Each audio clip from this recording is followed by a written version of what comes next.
ಶುರುವಾಯ್ತಾ ಯುದ್ಧ ಅಂತ.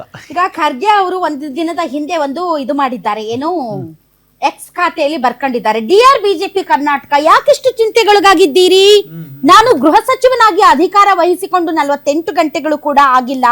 ನಿಮ್ಮ ಭಯ, ನಿಮ್ಮಲ್ಲಿನ ಆತಂಕ, ನಿಮ್ಮಲ್ಲಿನ ದುಗುಡ ಎಲ್ಲವೂ ವ್ಯಕ್ತವಾಗುತ್ತಿದೆ ಮತ್ತು ಈಗಾಗಲೇ RSS ಅನ್ನ ಬಳಸಿಕೊಂಡು ನನ್ನನ್ನು ನಿಂದಿಸುತ್ತಿದ್ದೀರಿ ಹಾಗೂ ನನಗೆ ಜೀವ ಬೆದರಿಕೆ ಹಾಕುತ್ತಿದ್ದೀರಿ.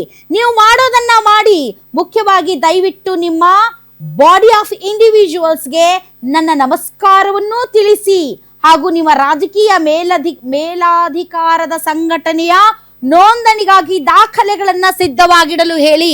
ಈಗ ಹೇಳಿದ್ರಲ್ಲ CT ರವಿ ಅವರು, ಇದು ಬಾಡಿ ಆಫ್ ಇಂಡಿವಿಜುವಲ್ಸ್, ಇದು ಒಂದು ಸಂಘಟನೆ ಅಲ್ಲ. ಇದನ್ನ ರಿಜಿಸ್ಟರ್ ಮಾಡ್ಕೊಳ್ಳೋಕೆ ಇದು ಒಂದು ಸಂಘಟನೆ ಅಲ್ಲ, ಇದು ಬಾಡಿ ಆಫ್ ಇಂಡಿವಿಜುವಲ್ಸ್, ಒಂದು ಗುಂಪು, ಹಲವು ಜನರ ಒಂದು ಗುಂಪು ಅಷ್ಟೇ ಅಂತ. ಸೊ ಅದಕ್ಕೆ ಪ್ರಿಯಾಂಕ್ ಖರ್ಗೆ ಅವರು ಹೇಳಿದ್ದಾರೆ, ದಯವಿಟ್ಟು ನಿಮ್ಮ ಬಾಡಿ ಆಫ್ ಇಂಡಿವಿಜುವಲ್ಸ್ಗೆ ನನ್ನ ನಮಸ್ಕಾರವನ್ನು ತಿಳಿಸಿ ಹಾಗೂ ನಿಮ್ಮ ರಾಜಕೀಯ ಮೇಲಾಧಿಕಾರದ ಸಂಘಟನೆಯ ನೋಂದಣಿಗಾಗಿ ದಾಖಲೆಗಳನ್ನ ಸಿದ್ಧವಾಗಿಡಲು ಹೇಳಿ. ಸೊ ನಿಮ್ಮ ರಿಜಿಸ್ಟ್ರೇಷನ್ ನ ಕಾಗದ ಪತ್ರಗಳನ್ನ ರೆಡಿ ಇಡಕ್ಕೆ ಹೇಳಿ, ನಿಮ್ಮ ರಾಜಕೀಯ ಮೇಲಧಿಕಾರದ ಸಂಘಟನೆ.